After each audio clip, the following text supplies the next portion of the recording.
Abramovich, Roman Abramovich, Roman Abramovich, Roman Abramovich, Roman Abramovich. What's up the Chels? 1-0.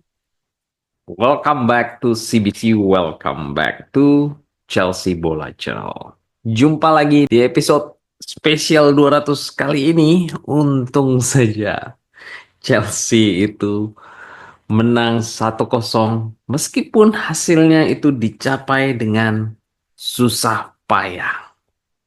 Ya, oke.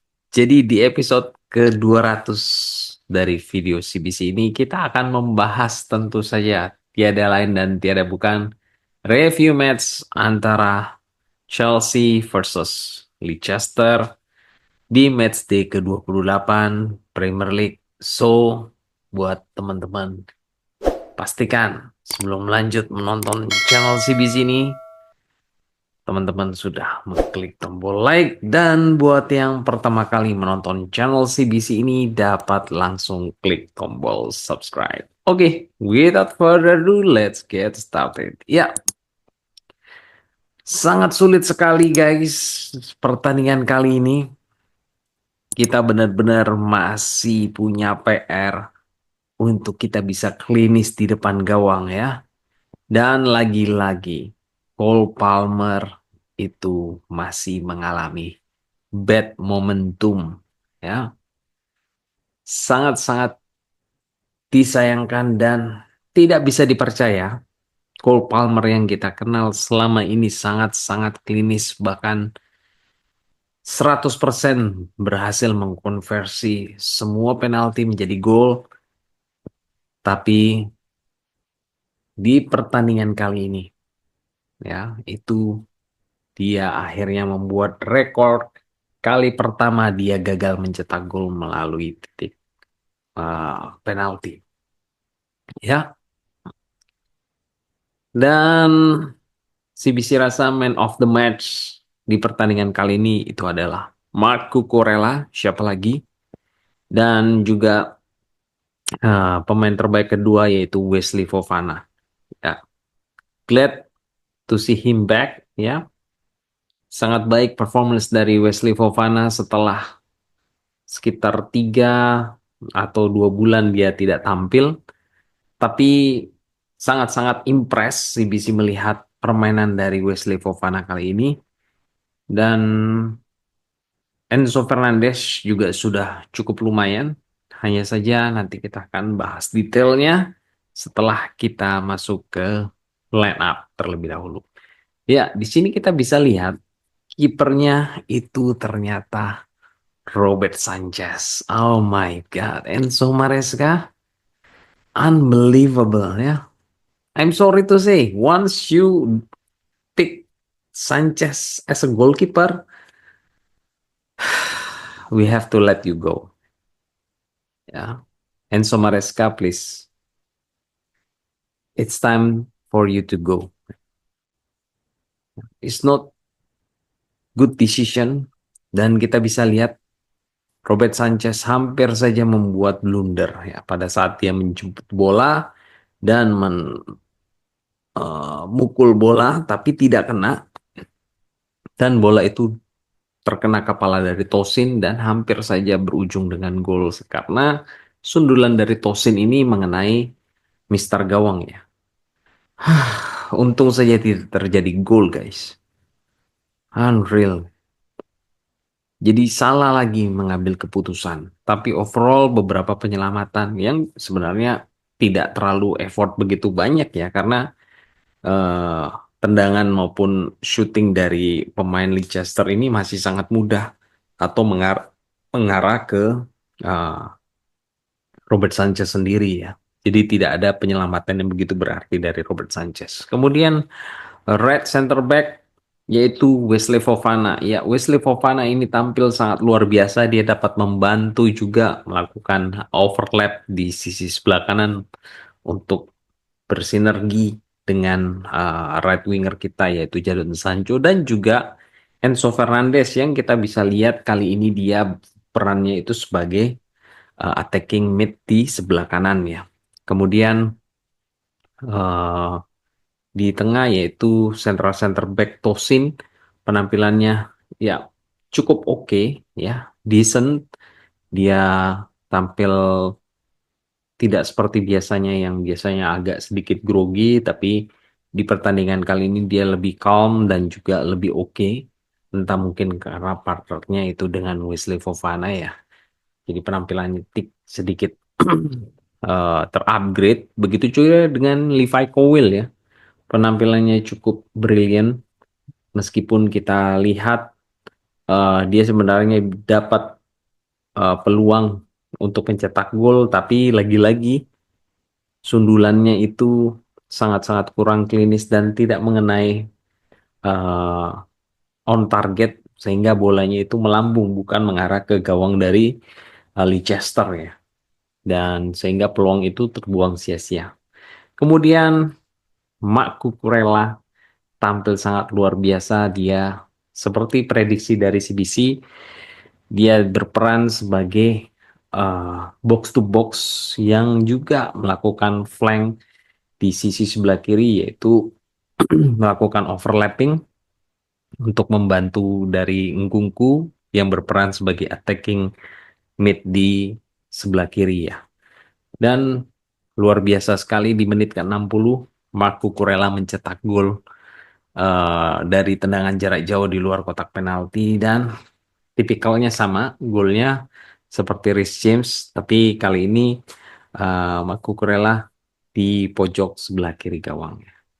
Dan kemudian pace-nya dia dan juga pressingnya sangat sangat brilian, meskipun dia beberapa kali, ada 2 kali dia lolos untuk mengawal melakukan pressing karena tentu saja itu tidak dibantu dengan cukup bagus ditutup dari lini tengahnya ya, sehingga dia harus bekerja sendirian pontang-panting di sisi sebelah kiri ya, untuk bertahan maupun untuk menyerang, karena lagi-lagi Livakowill kurang begitu greget untuk dia dapat mengcover posisi di zonanya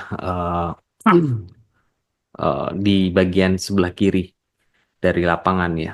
Itu juga dengan hampir saja eh, terjadi gol, tapi Tosin itu dapat mengcover sekali lagi zonanya dari Livakowill ya. Jadi benar-benar Livakowill ini ditutupi segala kelemahannya oleh Cucurella maupun Tosin ya. Dan kemudian Caicedo tampil sangat-sangat energik. Kita bisa lihat dia juga berada di mana-mana dan sangat-sangat kewalahan bersama dengan Enzo Fernandez bahu-membahu untuk mempertahankan di lini tengah, karena serangan dan kerapatan dari pertahanan di lini tengah oleh Leicester itu sangat-sangat kuat dan solid ya. Dan juga serangan baliknya itu mereka sangat-sangat luar biasa, sehingga benar-benar baik Caicedo maupun Enzo Fernandez ini kesulitan untuk mengimbangi. Tapi untuk saja di situ ada Wesley Fofana yang luar biasa, tampilannya sangat brilian, sehingga dia dapat membantu dan mengangkat tim ini untuk tetap solid di lapangan. Dan next di attacking mid ya, kita bisa lihat Ngungku tampilannya kurang begitu bagus. Dia beberapa kali cenderung mengoper bola itu terlalu cepat dan tidak terlalu membawa bola sedikit lebih lama lagi untuk dia dapat melihat celah yang dia dapat manfaatkan untuk mengirimkan umpan ke depan ya. Jadi semacam terburu-buru dia mengirimkan umpan atau passing ke depan. Nah, hal sebaliknya itu dilakukan oleh Cole Palmer yang berperan sebagai attacking mid di sebelah kanan. Ataupun sekarang karena Enzo itu di sebelah kanan, si Palmer itu di tengah. Tapi sangat-sangat tidak efektif. Berbanding terbalik dengan Ngungku yang terlalu terburu-buru untuk melakukan passing. Nah, Palmer ini terlalu lama untuk memegang bola, sehingga bola tersebut itu dapat direbut beberapa kali oleh para pemain Leicester.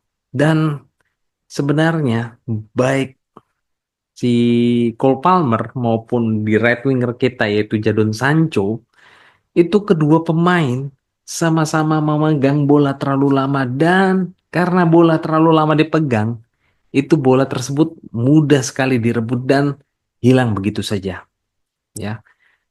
Dan CBC pada saat watch along, CBC sudah ngomong ya, kalau mereka berdua memegang bola ini, itu akan memperlambat tempo penyerangan dari Chelsea. Dan benar saja beberapa kali pada saat kita sedang membangun serangan dengan cepat, melakukan direct football dan melakukan kombinasi one two, begitu sampai di Palmer ataupun Jadon Sancho, mereka malah bingung ya, memegang bola terlalu lama, sibuk mencari celah, dan bahkan akhirnya back pass ke belakang lagi. Begitu juga dengan Sancho, back pass ke belakang lagi. Palmer mencoba mengutak-ngutik, berebut bolanya.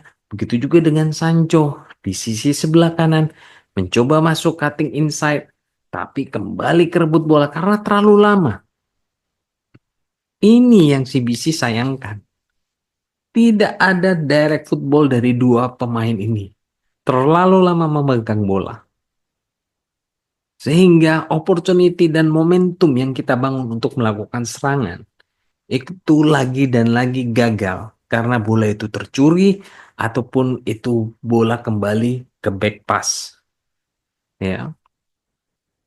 Jadi benar-benar waktu yang tersedia yaitu 90 menit itu terbuang sia-sia. Karena kita terlalu lama memegang bola. Pada saat kita menaikkan tempo untuk melakukan build up serangan, itu dapat terslow down pada saat Palmer ataupun Jadon Sancho memegang bola. Dan di striker kita, Pedro Neto, wow, luar biasa performance dari Pedro Neto. Berdarah-darah, tapi dia tetap on target untuk dia mengejar bola, melakukan pressing, dan juga saat menerima bola, dia memanfaatkan kecepatannya, pace-nya untuk dapat breakthrough the ball ya. Meskipun kita ketahui bahwa pada saat dia mendapatkan bola dan melakukan breakthrough ball, tidak ada rekannya itu yang mengimbangi dia untuk membuka celah dia dapat berkombinasi dan melakukan breakthrough ball ke sisi sebelah ke kiri ataupun sisi sebelah kanan nih. Jadi benar-benar tidak ada support dari Nkunku, dari Palmer maupun dari Jadon Sancho ya. Kasihan banget ini Pedro itu. Seperti dia bekerja sendirian, sama halnya dengan Cucurella. Dan pada saat kita stuck seperti itu, coba lihat bench kita. Ya, bench kita hanya ada 4 pemain senior yang kita bisa turunkan. Tapi 4 pemain senior ini itu adalah posisinya itu adalah di defensive midfielder dan juga di central defender. Ya, mulai dari dan kiper Jorgensen lah, kemudian Benoit Badiashile lah, kemudian ada Trevor Chalobah lah, terus kemudian ada Lavia lah, 4. Sisanya Hernandez-Berry Hall ya. What do you expect from Hernandez-Berry Hall yang bapuknya setengah mati itu ya, pada saat dia ditempatkan di attacking midfielder maupun sebagai winger, kartu mati ya. Kemudian Matis Omugu ya, itu pemain akademi. Terus siapa lagi? Tarik George ya, pemain sangat muda yang belum bisa, tentu saja dia dapat berkompetisi minggu ke minggu di Premier League. Kemudian ada Matis Amugu ya, terus Genesis Antiwi. Itu mereka semua tidak ada yang bisa kita andalkan untuk dapat membalikan keadaan. Pemain-pemain yang dimana mereka bermain di lini pertahanan maupun para pemain muda.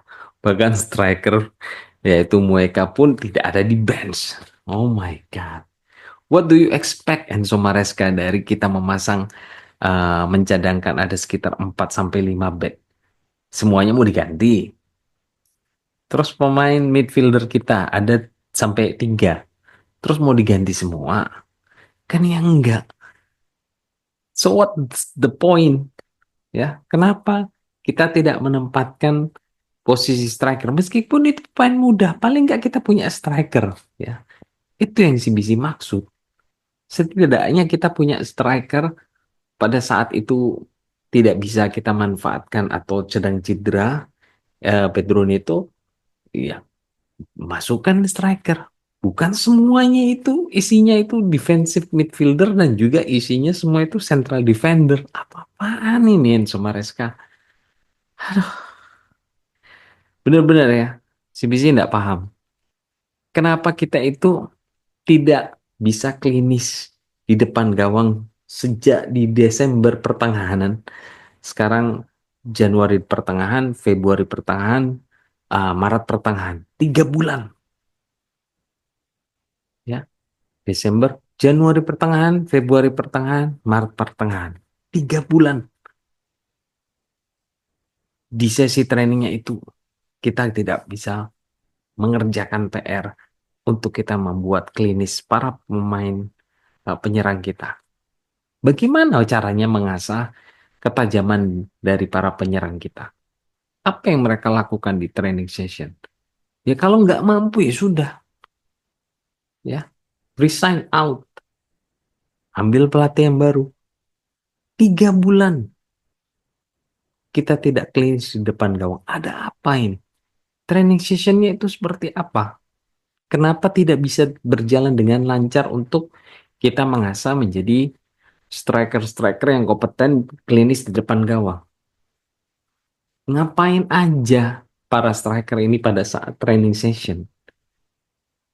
Ya, itu aja yang CBC sayangkan. Begitu juga dengan set piece.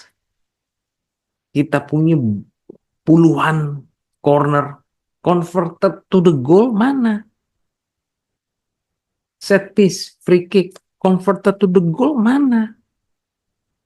Tidak terjadi. Jadi entah Enzo Maresca ini levelnya bukan di Premier League team atau bagaimana, tidak cocok untuk memimpin dari Chelsea team atau gimana. Kalau misalnya cocok ya buktikanlah itu. Ya, makanya CBC agak sedikit feeling ya. Mungkin saja pada saat kita itu di bulan Januari kemarin itu kita meloan para pemain, itu para pemain yang tinggal, yang stay di Chelsea itu merasa kehilangan ya para pemain yang pergi. Apalagi big profile seperti Ben Chilwell yang kita ketahui dan sudah menjadi rahasia publik bahwa dia ini pemain yang senior dan juga pemain yang sangat humble dan juga bisa engage para pemain dari Chelsea yang suka ngelucu juga, suka ngelawak. Ben Chilwell ini mungkin merasa kehilangan. Begitu juga dengan profilnya si Renato Vega, ya, yang kita ketahui dia sangat jenaka, ya kan. Kemudian juga mungkin kalau Joe Felix lebih flamboyan, ya. Tapi dengan kehilangan pemain juga seperti Chukwuemeka, itu akan meningkatkan distress dan juga rasa uncomfortable di dalam sesi training, ya. Jadi menurunkan moral dari para pemain Chelsea. That's why itu tergambar dari penampilan Chelsea sejak di Desember pertengahan, tambah ke sini tambah parah. Ya, Januari setelah proses bursa transfer tutup hingga saat ini itu tambah parah.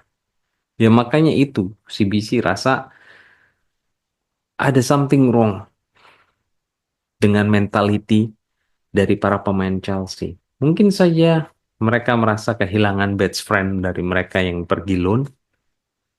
Ya, I don't know.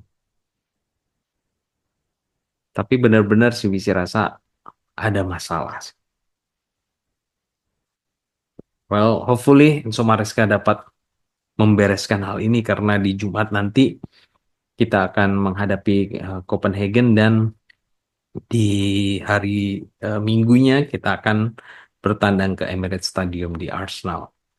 So, kali ini CBC cek terakhir Arsenal versus MU itu masih 0-0. Hopefully setidak-tidaknya MU dapat mengimbangi ataupun dapat mengalahkan Arsenal sehingga poin dari Chelsea itu tidak terlalu jauh ya. Karena sejauh ini Chelsea eh, poinnya itu adalah 49 poin, selisih sekitar